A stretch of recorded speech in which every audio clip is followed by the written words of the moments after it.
அனைவருக்கும் வணக்கம். கால்நடை பராமரிப்பு துறையிலிருந்து ஒரு புதிய வேலை வாய்ப்பு ஒன்று வந்திருக்கு. அதை பற்றி பார்ப்போம். அதுக்கு முன்னாடி நம்ம ஆசிரிய மலர் சேனலுக்கு புதியவர்களாக இருந்தால் ஆசிரிய மலர் சேனலை சப்ஸ்கிரைப் பண்ணிக்கோங்க. சப்ஸ்கிரைப் பண்ணிங்கன்னா அடுத்தடுத்து போடக்கூடிய வீடியோக்கள் உங்களுக்கு நோட்டிஃபிகேஷனாக கிடைக்கும். அடுத்த வீடியோக்குள்ளே போகலாம். இப்போது ஆசிரிய மலர் சார்பாக இப்போ வெளியிடக்கூடிய வேலைவாய்ப்பு செய்திகளில் இன்னைக்கு பார்த்தோம்னா கால்நடை பராமரிப்பு துறையிலிருந்து ஒரு வேலைவாய்ப்பு, அதாவது ஆய்வக உதவியாளர். ஆய்வு உதவியாளர் தவிர வேறு 2 போஸ்ட்டும் இருக்குது. இதுக்கு சம்பளம் பார்த்தீங்கன்னா 20,000லேருந்து 42,000 வரைக்கும் இருக்குது. அதாவது இந்த போஸ்ட் எல்லாமே பார்த்தீங்கன்னா எதில் எடுக்கிறாங்கன்னா இன்டர்வியூ மட்டும்தான், ஒன்லி நேர்காணல் மட்டும்தான், டெஸ்ட்டு இல்லை. அதே மாதிரி ஃபீஸ் எதுவும் கிடையாது, தேர்வுக்கு எக்ஸாம் கட்டணம் எதுவும் கிடையாது. வயது வரம்பு பார்த்தீங்கன்னா 50 வரைக்கும் இருக்குது. வயது வரம்பு 50 வரைக்கும். இதோட லாஸ்ட் டேட், அதாவது நேர்காணல் டேட் பார்த்தீங்கன்னா 7/10/2024. இதை தமிழகத்தில் உள்ள அனைத்து மாவட்டத்தில் இருக்கக்கூடிய ஆண் பெண் அனைவரும் விண்ணப்பிக்கலாம். மேலும் இது கால்நடை பராமரிப்பு துறை இந்த பணியானது நாமக்கல்ல இருக்கக்கூடிய கால்நடை பராமரிப்பு ஆராய்ச்சி யூனிவர்சிட்டியில் இந்த வேகண்ட் ஃபில் பண்ண போகிறாங்க. மேலும் இதை பற்றி விரிவாக பார்ப்போம். இந்த கால்நடை பராமரிப்பு துறையில் first post senior project associate. இது போஸ்ட் ஒரு போஸ்ட். இந்த போஸ்ட்டுக்கு என்ன எஜுகேஷன் குவாலிஃபிகேஷன் கொடுத்துருக்காங்கன்னா மாஸ்டர் டிகிரி, அதாவது நேச்சுரல் அல்லது அக்ரிகல்ச்சர் சயின்ஸ், MVSCன்னு சொல்லுவாங்க ஷார்ட்டா. அந்த டிகிரியும் படிச்சிருந்துருக்கலாம். அதாவது இது படிச்சுட்டு 4 வருஷம் experience research and development in industrial and academic institution இந்த கோர்ஸும் படிச்சிருந்துருக்கலாம். இதெல்லாம் இதுக்கு எலிஜிபிள். அதே மாதிரி degree in science, MD, MS recognised யூனிவர்சிட்டியில் படிச்சிருந்தாலும் இதுக்கு எலிஜிபிள். அடுத்து பார்த்தீங்கன்னா இது அடுத்து MVSC இன் வெட்டினரி மைக்ரோபயாலஜி அல்லது வெட்டினரி பாத்தாலஜி அனிமல் பயோடெக்னாலஜி. அது தவிர இதுக்குரிய சேலரி 42,000 ப்ளஸ் ஹச்ஆர்ஏன்னு தெரியுமில்ல, வீட்டு வாடகைப்படி, ஹவுஸ் ரெண்ட் அலவன்ஸ். ஆமாம். அடுத்து ஏஜ் லிமிட் இதுக்கு 40 வருஷம், 40 வயசு. இதில் 5 வருஷம் யாருக்கு எக்ஸெப்ட் கொடுக்குறாங்கன்னா SC ST, மாற்றுத்திறனாளிகள், OPC, other backward community, women, இவங்களுக்கு எல்லாத்துக்குமே 5 வருஷம் எக்ஸெப்ஷன் இருக்கு. அடுத்து இது எத்தனை வருஷம்னா இந்த போஸ்ட் 3 வருஷம், டியூரேஷன் ஆஃப் இயர்ஸ் 3 இயர்ஸ். அடுத்த போஸ்ட் பார்த்தீங்கன்னா லேபரட்டரி அசிஸ்டன்ட். லேபரட்டரி அசிஸ்டன்ட் ஒரு போஸ்ட். இதுக்கு என்ன குவாலிஃபிகேஷன்னா PSC graduate degree in biotechnology அல்லது மைக்ரோபயாலஜி அல்லது லைஃப் சயின்ஸு அல்லது அக்ரிகல்ச்சர் சயின்ஸு இதெல்லாம் முடிச்சிருக்கவங்க இந்த போஸ்ட்டுக்கு விண்ணப்பிக்கலாம். இந்த போஸ்ட்டுக்குரிய சேலரி 20,000 ப்ளஸ் ஹச்ஆர்ஏ. அடுத்த ஏஜ் லிமிட் பார்த்தீங்கன்னா 50. இல்லை 50. இதே மாதிரி SC ST OPC மாற்றுத்திறனாளி பெண்கள் இவங்களுக்கு எல்லாத்துக்கும் 5 வருஷம் ரிலாக்ஸேஷன் இருக்கு. இதுவும் அதே மாதிரி 3 இயர்ஸ் தான். அடுத்தது பார்த்தீங்கன்னா அதர் டேர்ம்ஸ் அண்ட் கண்டிஷன்ஸ் கொடுத்துருக்காங்க. 7ஆம் தேதி இன்டர்வியூ நடக்கும். இப்போ 7ஆம் தேதி 10 மணிக்கு, அதாவது 7/10/2024 காலையில் 10 மணிக்கு. எங்கே நடக்கும்னா Namakkal veterinary college and research institute கேம்பஸ்க்குள்ள நடக்குது.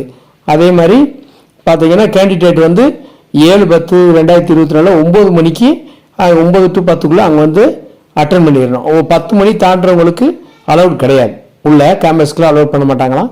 9 மணிக்கு வந்துடணும். அதே மாதிரி TA இதெல்லாம் கிளைம் பண்ண முடியாது, கிடையாது.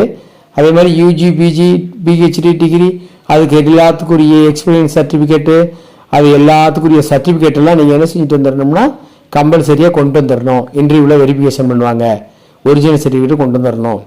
அடுத்ததாக அப்பாயின்மெண்ட் பண்ணுறதுக்கு யாருக்கும் உத்தரவாதம் கிடையாது அப்படின்னு சொல்லிடுறாங்க முன்னாடியே. ஏன்னா இன்டர்வியூ அட்டன் பண்ணால் அப்பாயின்மெண்ட்லாம் கிடையாது, இன்டர்வியூவில் எடுக்க போகிறாங்கன்றதுனால.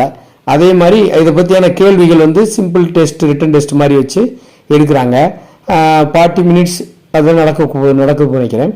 அதாவது இது எதை பற்றி சம்மந்தப்பட்டதுன்னா veterinary microbiology and molecular biology இதை பற்றி தான் கேட்பாங்களாம். இது சம்மந்தப்பட்ட கேள்விகள்லாம் கேட்பதாக சொல்லியிருக்காங்க. அடுத்தது பார்த்தீங்கன்னா அப்ளிகேஷன் ஃபார்மெட்டு. இதுக்கு நீங்கள் அப்ளிகேஷன் ஃபார்மெட்டு எப்படி பண்ணணும்னு பாருங்கள்.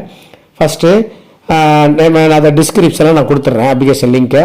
நீங்கள் நோட்டிஃபிகேஷனுக்கும் லிங்க் கொடுத்துட்றேன், அப்ளிகேஷன் கொடுத்துட்றேன்.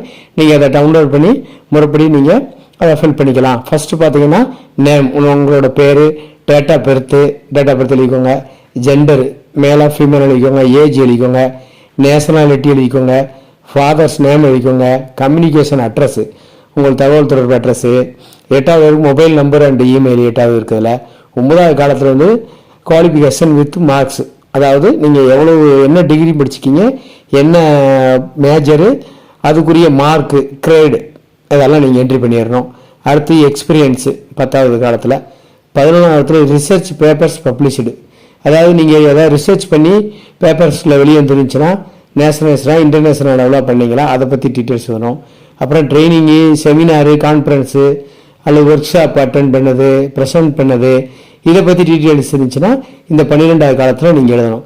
அதில் எப்படி கொடுத்துருக்காங்கன்னா அட்டன் பண்ணதா ப்ரெசென்ட் பண்ணதான்னு கேட்டிருக்காங்க. ஒன்று நேஷனலாக இன்டர்நேஷ்னலாக கொடுத்துருக்காங்க. அது எதை நீங்கள் எதில் அட்டன் பண்ணியிருந்தீங்களோ எதில் ப்ரெசென்ட் பண்ணீங்களோ அதை நீங்கள் இன்ஃபார்ம் பண்ணிக்கிறோம், பதிவு பண்ணிக்கிறணும். அடுத்து 13வது காலத்தில் ஒர்க் எக்ஸ்பீரியன்ஸு. 14வது காலத்தில் அவார்டு. ஒர்க் எக்ஸ்பீரியன்ஸ்னால் நீங்கள் எங்கேயாவது ஒர்க் பண்ணியிருந்தீங்கன்னா அதை பற்றி நீங்கள் எத்தனை வருஷம் என்ன எதுன்னு டீட்டெயில்ஸ் எழுதணும்.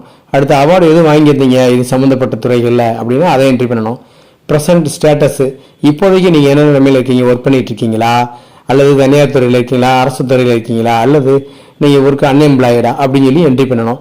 அடுத்து வேறு ஏதாவது நீங்கள் தகவல் தெரிவிக்க விரும்பினீங்கன்னா 16வது காலத்தில் எழுதணும். கீழே வந்து சிக்னேச்சர் ஆஃப் த கேண்டிடேட்டு, மேலே ரைட் ஹேண்ட் சைடில் வந்து ஃபோட்டோ கம்பல்சரியாக ஒட்டிடணும். பாஸ்போர்ட் சைஸ் ஃபோட்டோ தான் ஒட்ட சொல்லியிருக்காங்க, ஒட்டுவீங்க. அதே மாதிரி நோட்ஸ் கொடுத்துருக்காங்க. எவிடன்ஸ், அதாவது original certificate should be shown இன்டர்வியூவில் நீங்கள் ஒரிஜினல் சர்டிஃபிகேட்டை கொண்டு வந்து காட்டணும். சீரியல் நம்பர் போட்டிருக்காங்க, அதாவது இதில் என்னென்ன சீரியலுக்கு 2வது காலம், 4வது காலம், 9வது காலம், 10, 11, 12, 13, 14 இதுக்கு எல்லாத்துக்கும் நீங்கள் வந்து ஒரிஜினல் சர்டிஃபிகேட்டை ஷோ பண்ணணுமா, அங்கே வந்து காட்டணுமா. ஃபோட்டோ ஐடென்டிஃபை பண்ணணும், அதாவது இன்டர்வியூ அட்டன் பண்ணுறதுக்காக ஃபோட்டோ வேணும், ஐடென்டி கார்டும் வேணும். ஐடென்டி கார்டு நீங்கள் வச்சுருந்தீங்கன்னா நல்லது. அதாவது ஸ்டேட் கவர்மெண்ட்டோ சென்ட்ரல் கவர்மெண்ட்டோ வழங்கிய ஐடி கார்டு ஏதாவது ஒன்று வந்து நீங்கள் அதை காட்டிட்டு இன்டர்வியூவை நீங்கள் அட்டன் பண்ணலாம். மேலும் இந்த வீடியோ வந்து உங்களுக்கு பிடிச்சிருந்தா லைக் பண்ணுங்கள், நம்ம நண்பர்களுக்கும் ஷேர் பண்ணுங்கள். ஷேர் பண்ணிங்கன்னா வேலைவாய்ப்பு இல்லாதவங்களுக்கு பெரிய உதவியாக இருக்கும். அதே மாதிரி இந்த வீடியோவில் கேட்கப்பட்ட சொல்லப்பட்ட தகவல்களும் உங்களுக்கு பிடிச்சிருந்துச்சுன்னா, பிடிக்கலன்னாலும் என்ன இருந்தாலும் கமெண்ட் பண்ணுங்கள், நான் உங்களுக்கு பதிலளிக்கிறேன். அடுத்து எந்த மாதிரியான வேலைவாய்ப்புகள் தேவை, என்ன தேவைன்றதையும் நீங்கள் கமெண்ட் பண்ணலாம்.